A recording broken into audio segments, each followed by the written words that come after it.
Ce journal vous est offert par le FPI, Fonds de promotion de l'industrie, votre partenaire privilégié pour la réussite de vos projets.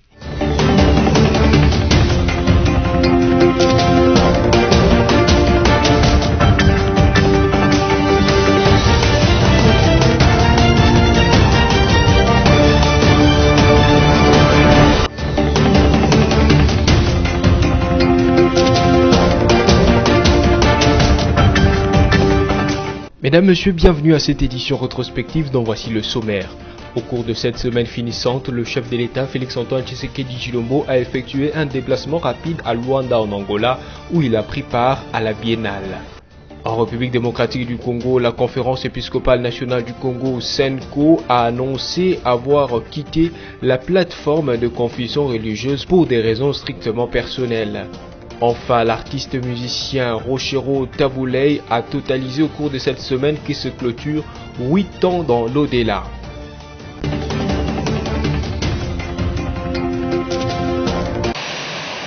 C'est par un vol non régulier des Congo Airways que le président de la République, Félix-Antoine Tshisekedi Tshilombo, est arrivé ce samedi matin à Luanda pour une visite éclair de quelques heures. En sa qualité de président en exercice de l'Union africaine, le chef de l'État congolais est venu répondre à l'invitation de son homologue angolais, Joël Lourenço, pour participer à la Biennale de Luanda, un forum panafricain pour la culture de la paix, initié par l'Union africaine depuis 2015. La deuxième édition de la Biennale de Luanda a l'avantage d'avoir réuni en présentiel autour de président Tshisekedi et Lourenço, le président de la République du Portugal, Marcelo Sousa, Denis Sassou Nguesso de la République du Congo, le président de la République démocratique de Sao Tomé et Principe et Villanova, les vice-présidents de Costa Rica et celui de Namibie, ainsi que de délégations de haut niveau de plusieurs pays.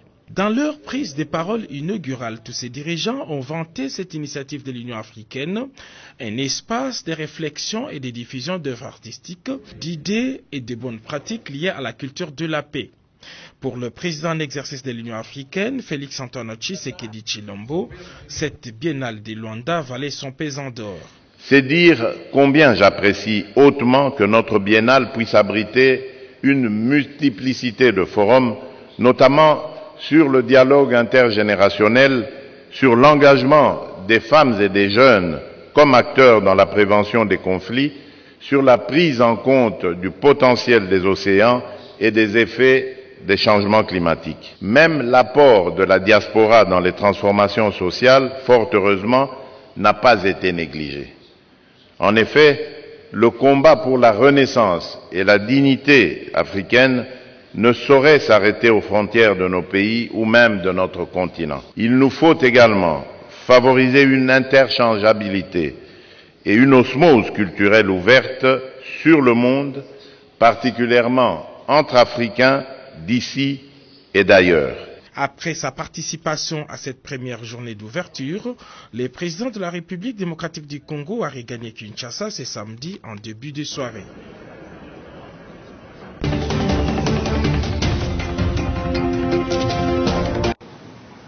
Je voudrais rappeler, comme l'a dit le collègue Tibassima, que ce sont les députés et sénateurs des deux provinces, de l'Ituri et du Nord Kivu, qui ont adressé un mémorandum au président de la République pour lui demander de mutualiser les forces, et notamment avec l'Ouganda. Et donc, l'initiative est partie du Parlement, disons, par un bon nombre de nos collègues. Il se pourrait que le gouvernement revienne avec la loi d'habilitation pour nous permettre d'aller en vacances. Vous savez que la loi se rapporte à une session. Donc, le gouvernement devra nous saisir à nouveau pour une loi d'habilitation éventuelle, de manière à ce que tous les 15 jours, le gouvernement ait la possibilité de faire signer une ordonnance loi par le président de la République.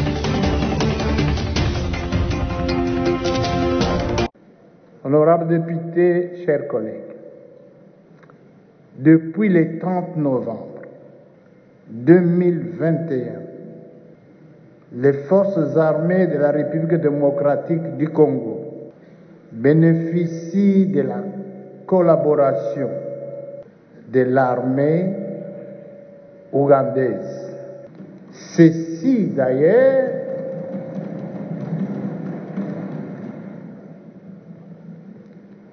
suite aux recommandations de notre Assemblée nationale. Recommandations issues de la Commission Défense et Sécurité.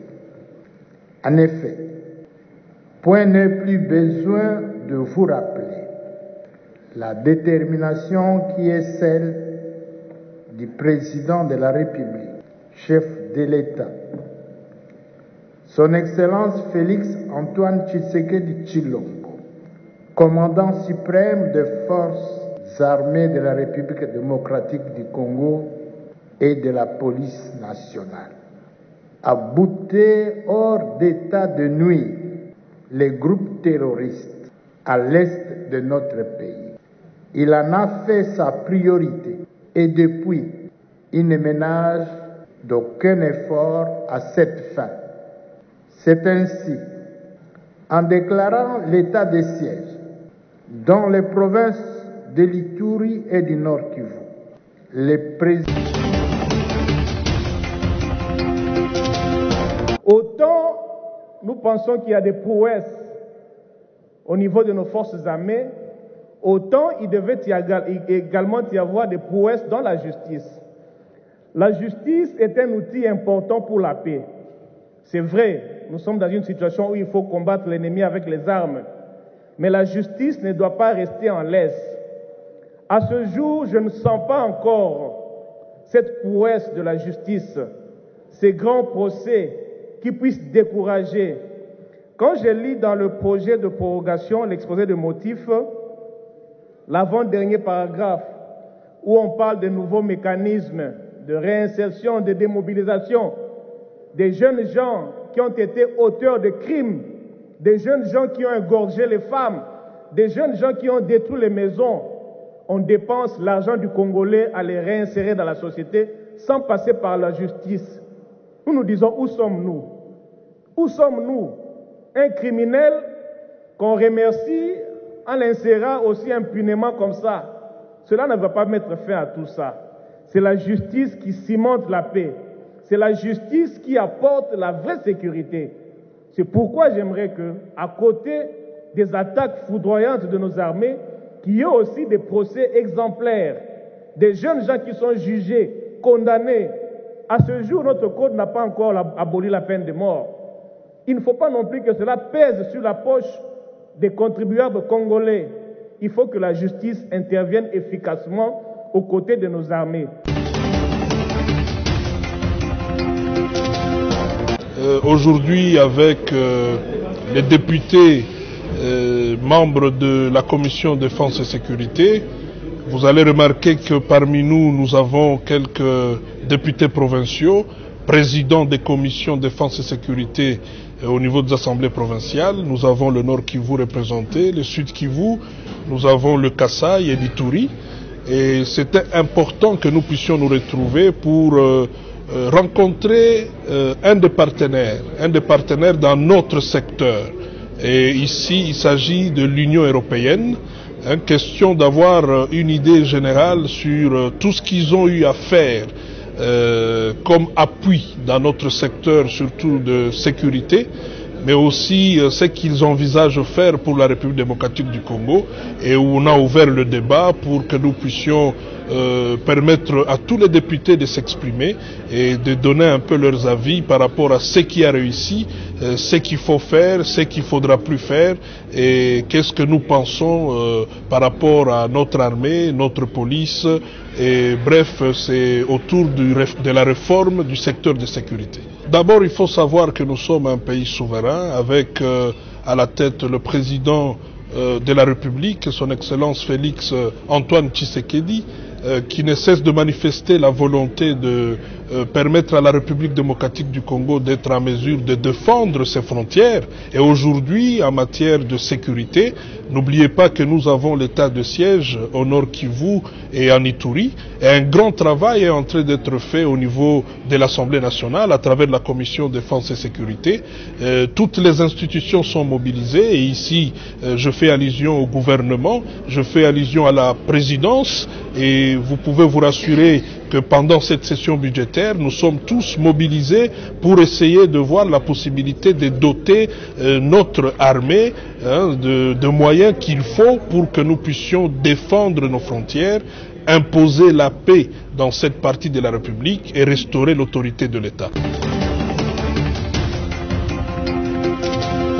Arrivé la nuit du lundi 29 novembre 2021 à l'aéroport international de Belgrade, le patron de la sécurité nationale de la République démocratique du Congo, accompagné de quelques membres de son cabinet, a été accueilli par Radmila Bazivic, délégué du ministre de l'Intérieur serbe, et l'ambassadeur de la République démocratique du Congo en Serbie, Paul Emil Chinga.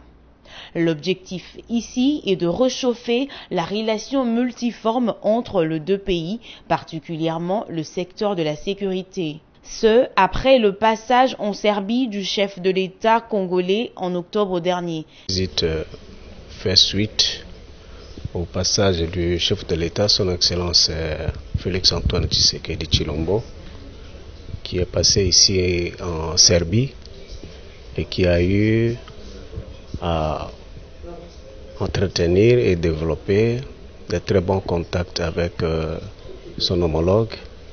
Et c'est pour cette raison qu'il m'a désigné de pouvoir venir ici faire la suite de ces contacts dont vous pourriez avoir l'essentiel après ma mission.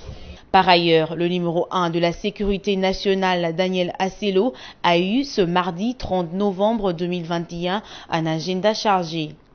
Plusieurs rencontres avec les autorités de la Serbie ont eu lieu.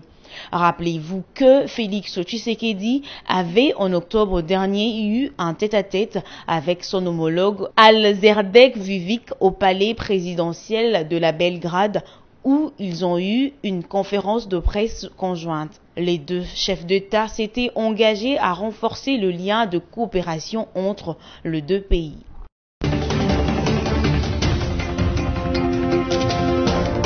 La construction en 17 mois de ce bijou architectural qui répond aux standards internationaux a été financée par la Banque mondiale à travers la cellule d'exécution de projets et transport multimodal CPTM en sigle pour un coût de plus de 3 millions d'euros.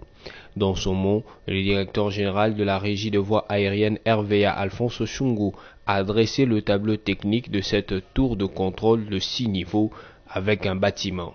Le gouverneur du Nord Kivu, Constant Dima, a rappelé, lui, les objectifs de l'état de siège, parmi lesquels les développements socio-économiques de la province. Selon lui, l'érection de cet édifice cadre avec cet objectif. Et pour sa part, le ministre de Transport, Voies de Communication et Désenclavement, Chéribert Okende Senga, a rappelé que cette inauguration est un pas de la vision du chef de l'État Félix-Antoine Tshisekedi Tshilombo. Chéribert Okende a devant tout le monde pris l'engagement de parachever le bloc technique qui n'a pas pu être terminé. Si aujourd'hui, la joie du ministre de Transport, Voies de Communication et de Désenclavement n'est pas totale, il faut considérer que quand même c'est un pas. Certes, vous êtes en train de vous poser la question, pourquoi en cette solennité, le ministre peut déclarer que sa joie n'est pas totale? En effet, il aurait fallu qu'en plus de la tour de contrôle, que même le bloc technique soit parachevé. Mais aujourd'hui, nous commençons par le bloc technique. Je prends l'engagement devant tous ici de tout mettre en œuvre en ce qui concerne mes attributions au sein du gouvernement de la République afin que nous ne nous plaisions pas des chantiers inachevés. Après la coupure du ruban symbolique par le patron de transport, le ministre et les autres officiels ont visité la tour de contrôle qui mesure 26 mètres de hauteur aux côtés de l'ancienne qui n'est mesurée que 8 mètres.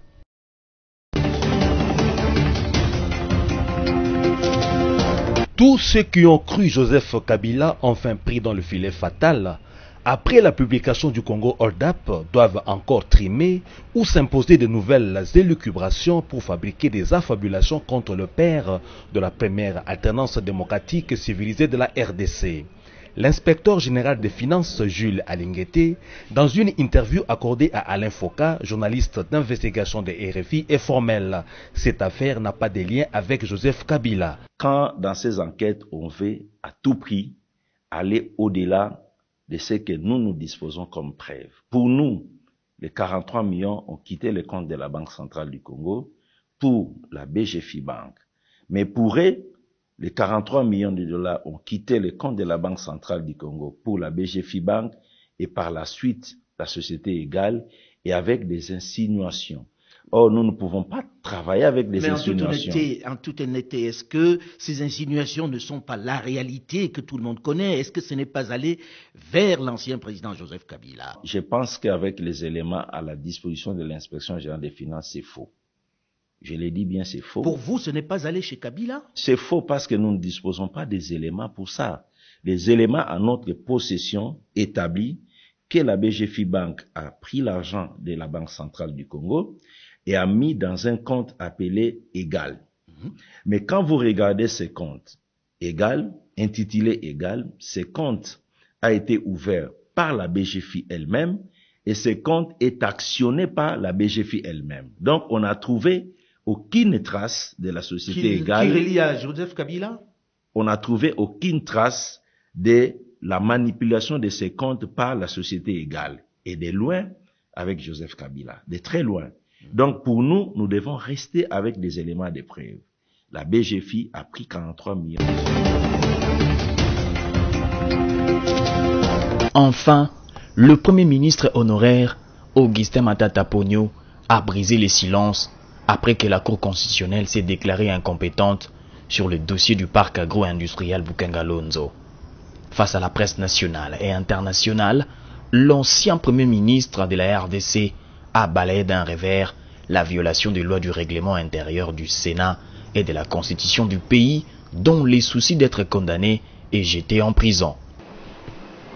Aujourd'hui, la Cour constitutionnelle, à se déclarant incompétente pour me juger, démontre à suffisance comment la Constitution, les lois du pays et les règlements intérieurs du Sénat ont été systématiquement et intentionnellement violés, avec la complicité, malheureusement, du bureau du Sénat, dans les soucis de me condamner et de me jeter en prison.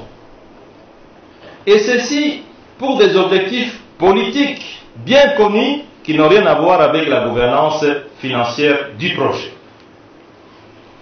Je remercie la Cour constitutionnelle et la félicite pour son sens élevé des responsabilités, pour avoir dit les droits et rien que le droit.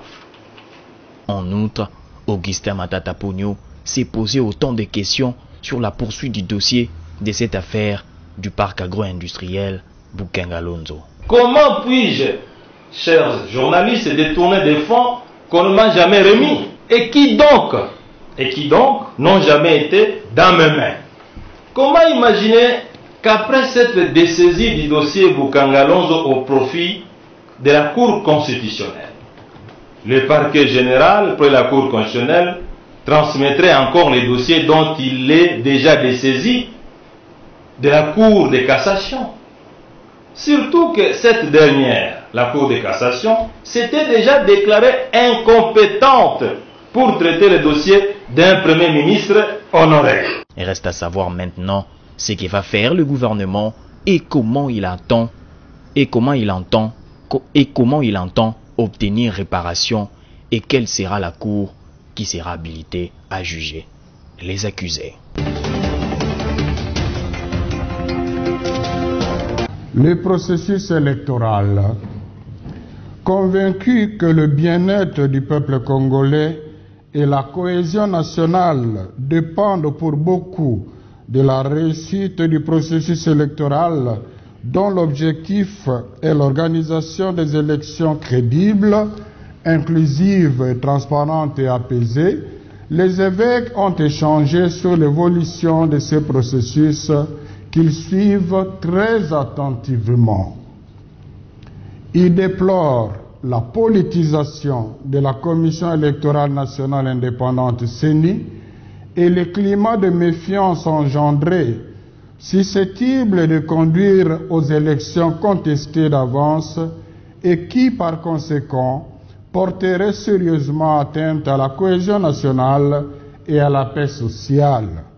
C'est pourquoi, pour garantir le caractère apaisé du processus électoral, ils ont levé l'option de demander à qui de droit à faire preuve d'ouverture afin de rassurer toutes les parties prenantes de la transparence et de l'inclusivité du processus électoral.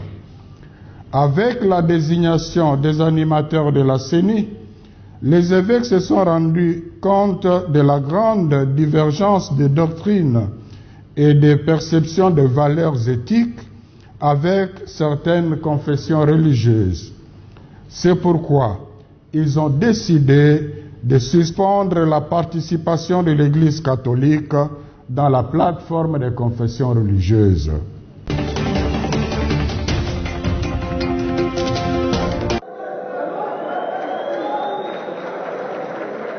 Au terme de son initiative de contrôle parlementaire, les députés Floribert Lola voulaient obtenir du ministre la budgétisation des milliers d'enseignants mécanisés, mais non budgétisés pendant plusieurs années.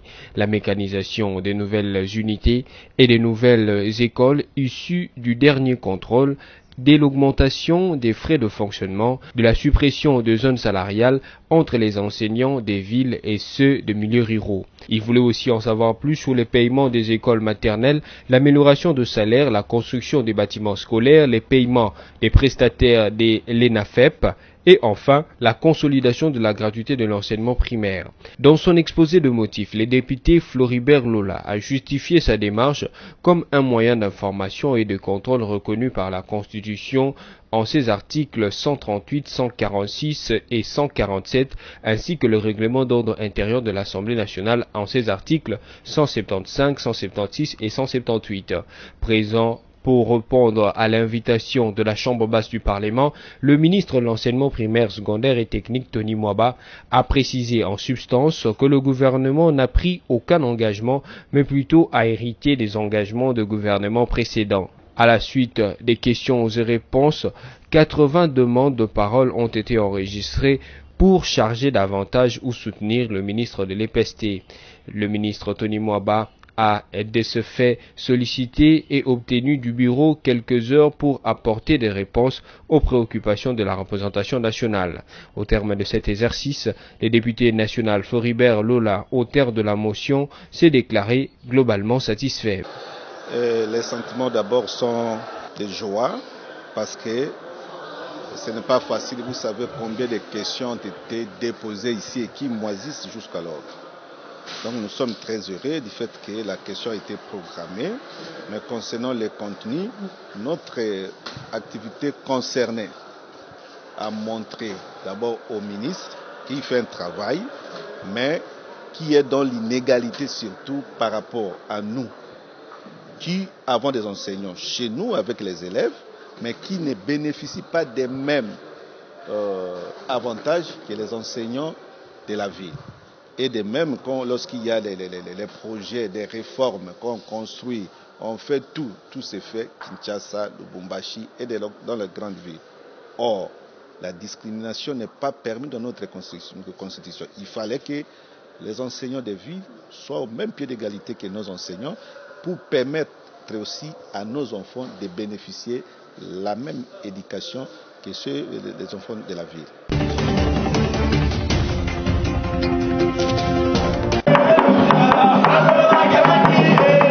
La 5e édition d'Expo Béton a ouvert ses portes ce mercredi 1er décembre 2021 au Musée national de la République démocratique du Congo.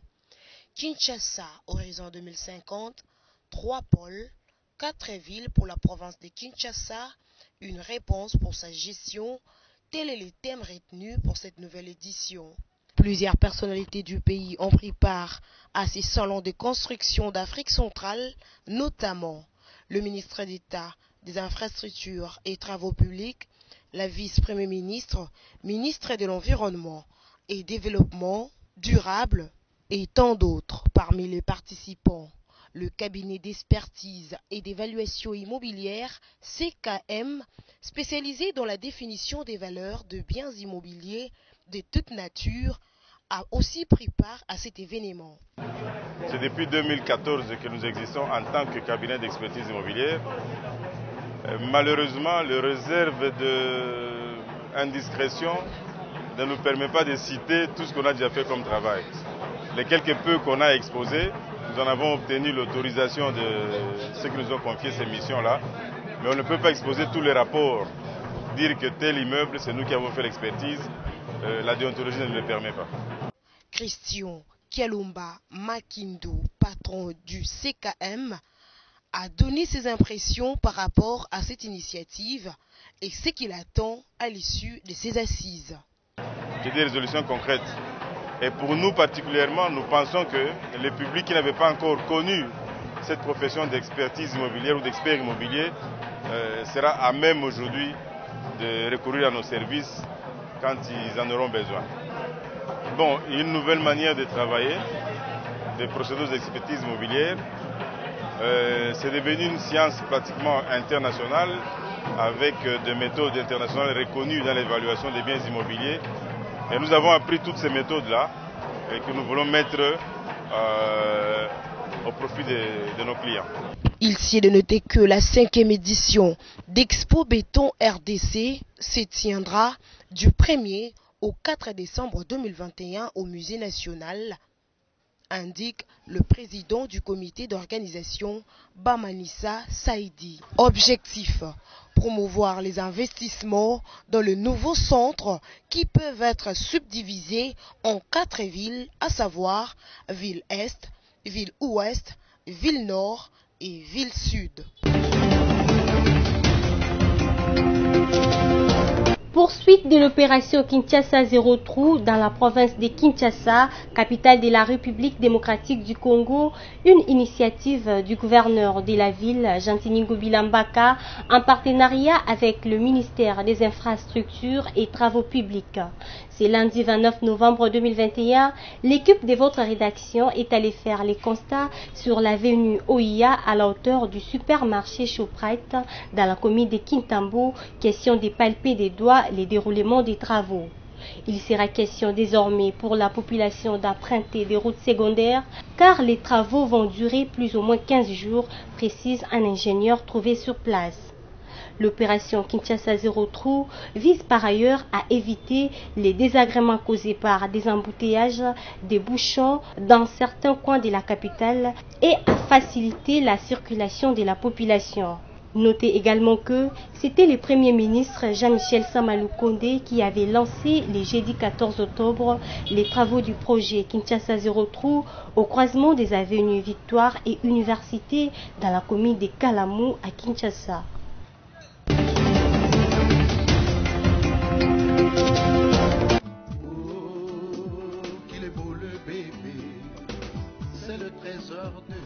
Pascal Emmanuel Sinamoi Tabou, dit Rochereau, figure emblématique de la musique congolaise, totalise 8 ans dans l'au-delà.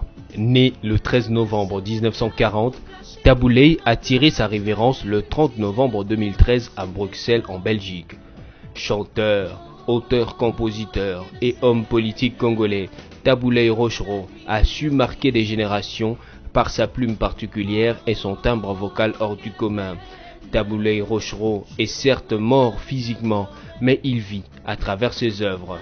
Pour faire découvrir d'autres dimensions de ce grand musicien, une conférence scientifique suivie d'un point de presse seront organisées en sa mémoire la semaine prochaine à Kinshasa. Notez qu'en 2008, le seigneur Ley a été victime d'un accident vasculaire cérébral dont il ne s'est jamais remis jusqu'à sa mort en 2013. C'est le 9 décembre de la même année qu'il a été porté en terre à la nécropole de Laotsele, à Kinshasa.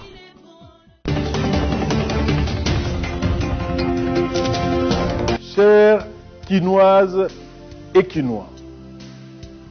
Aujourd'hui, je vais vous parler du VIH-Sida. Notre ville, province de Kinshasa, a souscrit depuis 2014 à un engagement international dénommé « Les villes s'engagent ». Parce que les grandes villes du monde portent une grande part du fardeau mondial de l'épidémie du VIH.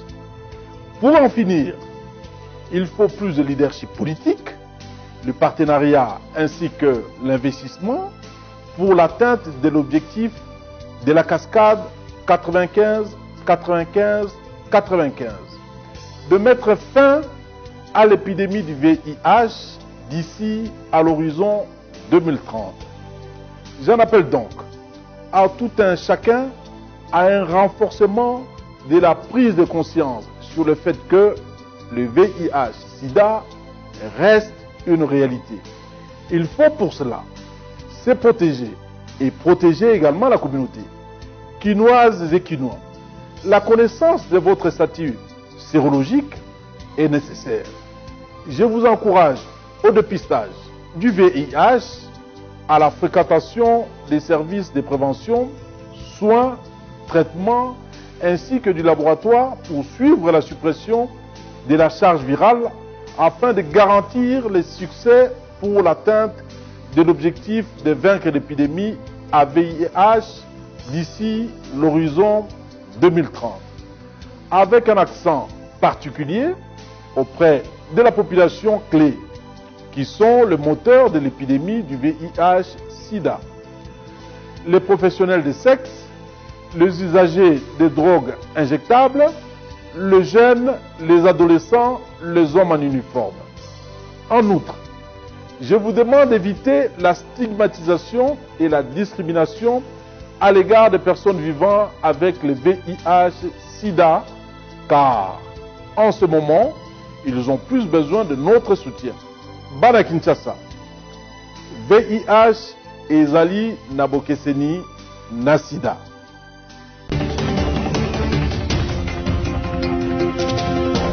Place à présent au rappel de principaux titres. Au cours de cette semaine finissante, le chef de l'État Félix-Antoine Tshisekedi Tshilombo a effectué un déplacement rapide à Luanda en Angola où il a pris part à la biennale. En République démocratique du Congo, la conférence épiscopale nationale du Congo, SENCO, a annoncé avoir quitté la plateforme de confusion religieuse pour des raisons strictement personnelles. Enfin, l'artiste musicien Rochero Tabouley a totalisé au cours de cette semaine qui se clôture 8 ans dans l'au-delà.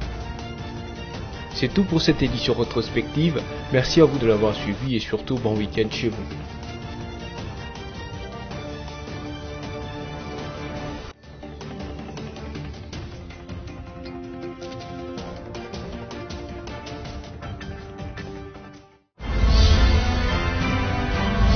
Ce journal vous a été offert par le FPI, Fonds de promotion de l'industrie, votre partenaire privilégié pour la réussite de vos projets.